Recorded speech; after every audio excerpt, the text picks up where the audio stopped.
All right, well, welcome to day 6. Today we're going to talk about, getting the appointment and kind of tracking who it is that you're going to go see and what properties you're going to go see. And one of the biggest things is when you're talking about, with the sellers, like with the phone calls we talked about yesterday, I could have gone directly right to make an appointment.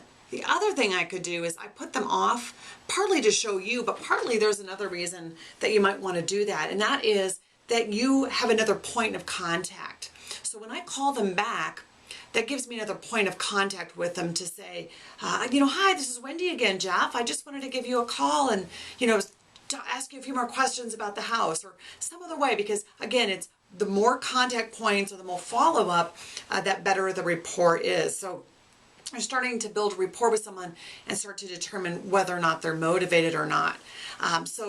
They don't want to be taken advantage of. They're going to want someone who will do what they say. So if you say, I'll call you back tomorrow, call them back tomorrow. If you say, I'm going to be there at 5, be there at 5. Sometimes I'll even, instead of just showing up at 5, I'll call them at 4:45 or something and just say, hi, Jeff, this is Wendy. I just want to make sure we're still on for 5 o'clock today. Yeah, Wendy, we're still on. Again, it's just that extra point of contact. It is showing my seller that I do what I say I'm going to do. So think about that as you're building, rapport with your sellers. Now, as we're looking at sellers for different types of things, there could be several different types of situations that the seller might be in, or I should say, what different strategies that you can use for motivated sellers. One of them would be one of my favorites, which is a lease option. Now, a lease option gives you a lease with the right to buy that property or the option to buy that property in the future. And there's a set time period with a set monthly fee. That's one of my favorite strategies. And there's two different kinds that I use. One is a sandwich lease option where I lease option the property from the owner and I sublet it, or kind of like wrap it like we talked about before, to another tenant buyer, and I keep the difference between the monthly payment, the difference between the purchase price, the difference between the option fee up front. That's a sandwich lease option where you stay in the middle. There's also what's called a cooperative or wholesale lease option. And I've got a great article on my website if you want to, look at that and explore the differences between the two and learn a lot more. But cooperative option is where I find a seller willing to do a lease option and I take that property and I flip it or sell it to a tenant buyer for an option fee, typically 3 to 5%. So in an example, if it's $100,000 property, I would probably make between $3,000 to $5,000 for that property, usually around 3% of it. Also, I could do a subject to, which is where the seller has a mortgage on the property and they deed the property to me. So I actually get a piece of paper, they sign it over and deed it to me. And I now own the properties in my name, but the mortgage documents are still in their name. Now, financially, they're still responsible. But if I didn't make those mortgage payments, this property would be worth nothing. It would be foreclosed on with me.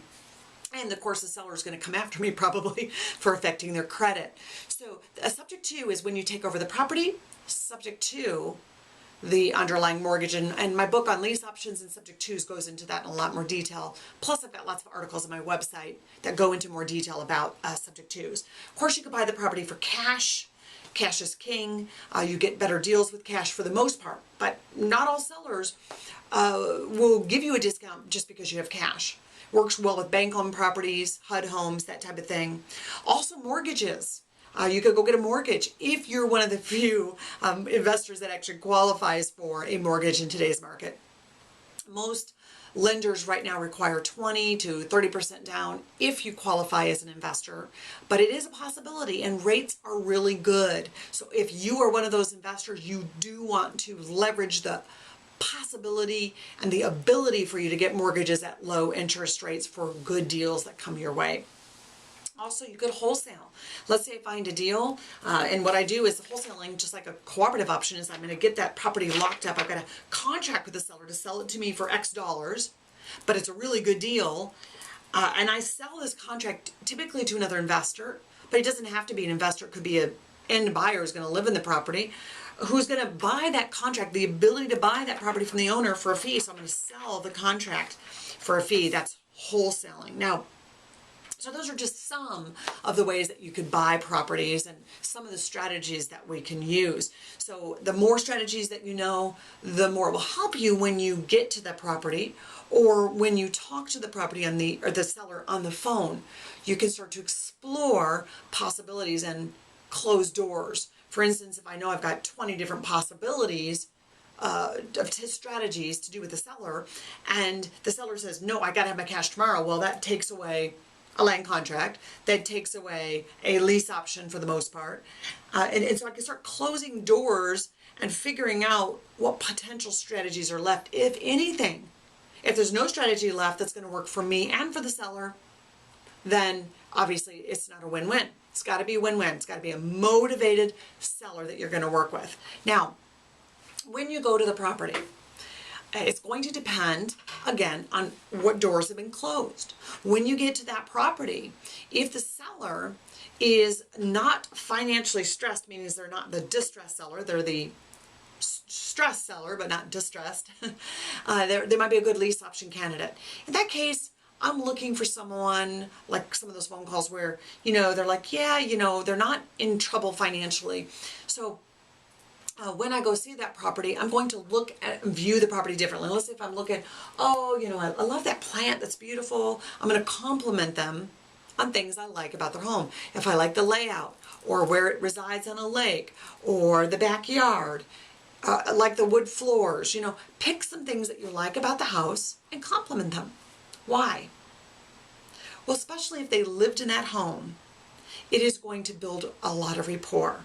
People like to know that you like the house that they love. If it's been their home for many years and it's really sentimental to them, especially an older couple, I'm really going to compliment it. I'm not going to point out the shaggy orange carpet if it's horrid. I'm going to point out the things I do like. I'm going to be honest, but I'm going to point out the things I do like. Now, that doesn't mean that I'm not going to, eventually say, it really needs some updating. But, I really like this and this and this. Or I really, really, really, really like this and this. And then if we can't come to price in terms of, then I might say, well, it does need some updating and that's going to cost a lot of money. And then see if they say, well, what do you mean our house needs updating?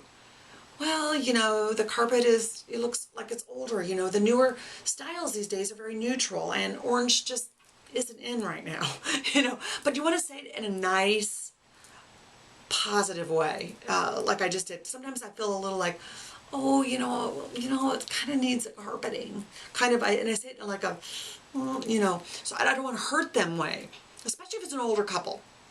Now, if it's a property that I know I'm trying to get real cheap and it needs renovation and the seller's about to lose it, boom, that's going to be a different thing.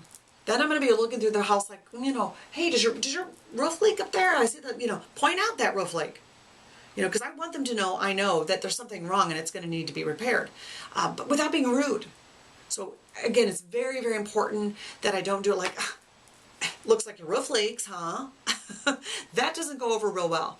Instead, hey, can you tell me about this water spot up here? Is that a roof leak? Is it current? Ask them some questions about it. Hey, I noticed this, outside the bricks, they seem like, there's some mortar missing. And have you ever had that estimated to see what it would cost to, redo the brick and tuck point it? Let them answer. Hey, have you ever had the home inspected? Boy, the furnace looks old. Have you ever had any problems with it? How old is it?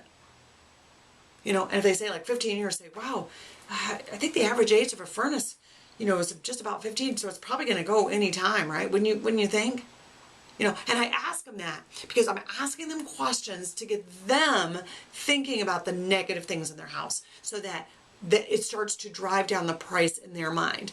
Opposite with a lease option seller. I'm trying to build them up so that they like me and that they'll sign over documents and give me a good deal because they want me to have their home because they like me. So very different strategies depending on the seller situation. So hopefully that really helped you with understanding a little bit more about, what to say to them, how to find motivated sellers, how to talk to them when you get there. And tomorrow we're going to talk a little bit more about how you can take the things that we've talked about during this week with me to a whole nother level, and how we can continue to work together. So I'll see you on day 7 tomorrow.